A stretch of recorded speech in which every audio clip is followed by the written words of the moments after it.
Hello, hi everybody. Wish you a very happy learning online. Today, let's understand the lesson from Sudha Murthy's Wise and Otherwise. Lesson number 4, Death Without Grief. I'll be reading it for you. Kindly please try to understand. Listen carefully.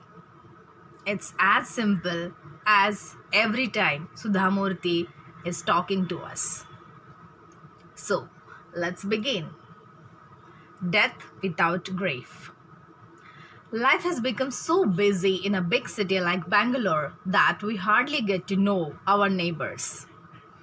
We're all so busy with our work that often we do not even have the time to think. Once, I came to know that someone in my neighbor's family had died. I did not know these neighbors well, but my mother wanted me to visit them to offer our condolences. It is the custom in our society, after all, she insisted. I agreed, but did not find a time to pay a call for several days. Days usually dawned to a rush of busy schedules, and nighttime was not considered appropriate for such visits. So my condolence visit just got postponed again and again. However, I did not give up the idea and continued to think that I would find some time to call on our bereaved neighbors. 10 days passed. I felt so guilty that one Sunday I decided that I would visit my neighbor at any cost. I only knew the man of the family, albeit very casually. As I walked through their gate, I could hear the loud beat of a popular Kannada film song. There were children playing hide and seek in the spacious garden. Some men and women who seemed to have come from the village were sitting in the garden and chatting in a carefree way. For a moment, I thought that I had come to the wrong house. Such mistakes do happen once in a while. Some time ago, for example, I had gone to attend a wedding of my student at the Sagar group of wedding halls near the Ashoka pillar in Jayanagar. There are 4 wedding halls in a row. I had forgotten in which hall my student's wedding was to take place. However, I knew that the bride's name was Usha.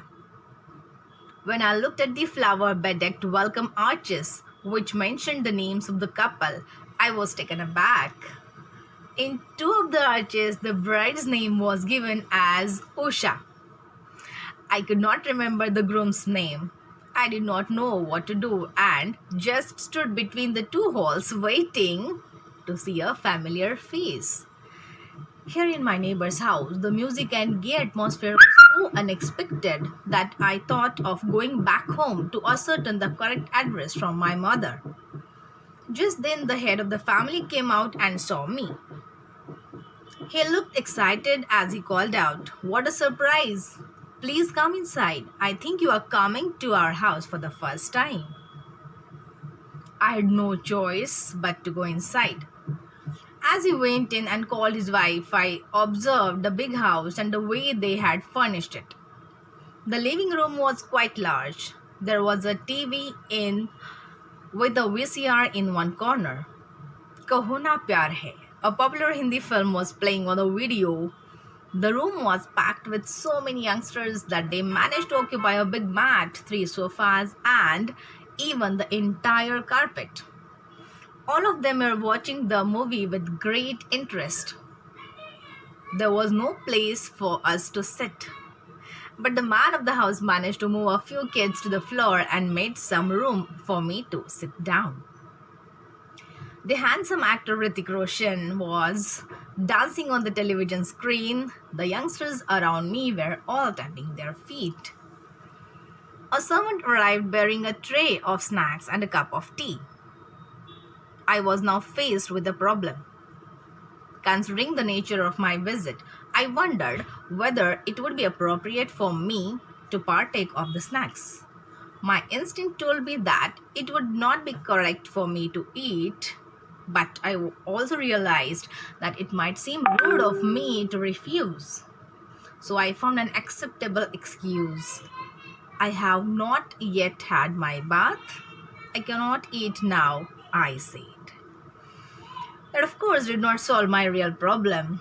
The atmosphere in the house had a festive air. There was no trace of grief or mourning at all. How then could I start with my condolences? It looked like my neighbors were having a family get together for an engagement ceremony or a birthday party. And here I was bearing a message of condolence. Just then, the lady of the house came in. Both husband and wife sat on a sofa adjacent to my chair. They started the conversation. We are very happy about your work every day. We talk about you. We are proud of it. I was puzzled. Why on earth should they talk about me every day? I don't talk about anybody every day. Not even about my husband. What work were they talking about? Was it my writing or my social work? They noticed my silence but continued talking animatedly. How is your husband? He is really a great man. I was surprised that my husband should feature in the conversation, considering that this family was supposed to be in the morning. Both husband and wife were eager to talk. The wife said, "The other day I saw you. You were wearing a beautiful sari. I thought it was a patola sari." Was it a patola or an Orissa sari? Both have similar patterns. I really did not remember which sari she was talking about. Maybe Orissa, I said non-committally. She beamed and said triumphantly, "See, I'm right. I told Suman the same thing. She does a lot of work in Orissa, so she must have purchased that sari from there. What a beautiful color combination." Now, it was the turn of the husband. "Your company is doing very well. One of the few companies that is independent of the dot-com wave. I suggested to a few of my friends that they should study the trend of IT companies in the last 6 months. This was not related to me. Maybe my husband could comment on the trend, but he was not present. Now the wife took over. What is the admission procedure at your college? Is it possible to get admission with only an 85% score in the 10th standard? Not in SSLC, but in ICSE, the husband clarified hastily, referring to different boards of school of education. I do not know. I am not on the admission committee, I replied. And so it went on. There seemed to be no end to the conversation. After some time, I found myself wondering who had died. As far as I remembered, it was the man's mother who had passed away. The old lady had been a friend of my mother's, but I did not know how to raise the topic. Suppose it had been the wife's mother who had died? I had to be careful. I'm sure they noticed my silence, but they were intent on pulling me into the conversation. I was feeling very uncomfortable about the whole thing. By this time, I had realized that it was unlikely that I was going to get an opportunity to offer my condolences. But before I left, I wanted to make a last sincere effort to have the purpose of my visit. It was only when we neared the gate that I hesitantly raised the topic. I heard your mother was not well. Before the husband could answer, his wife replied, "Yes, my mother-in-law wasn't well for a very long time. But we had a lot of problems. She was too old-fashioned and would not adjust. These men go off to work and never understand the difficulties of women at home." She continued to complain bitterly about her mother-in-law while the husband looked on guiltily. She suffered a lot. He intervened at one point. Actually, we suffered a lot, the wife interrupted indignantly.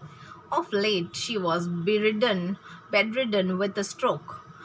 To look after such people in a place like Bangalore, one requires servants, and you know how difficult and expensive it is to get a good servant.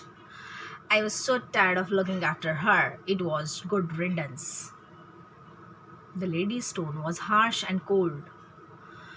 Death solved the problem for all of us. My mother was finally relieved from all her suffering, the husband concluded. I came away saddened and disturbed by my visit. Have our lives become so busy that grief has become proportionate to the usefulness of the loved one we have lost? This is the concluding question that Sudha Murthy poses to us. We have to really ponder over. Have our lives become so busy that grief has become proportionate to the usefulness of the loved one we have lost? Thank you. Bye bye. Keep on studying, keep on listening, keep on reading. Take care. Bye bye.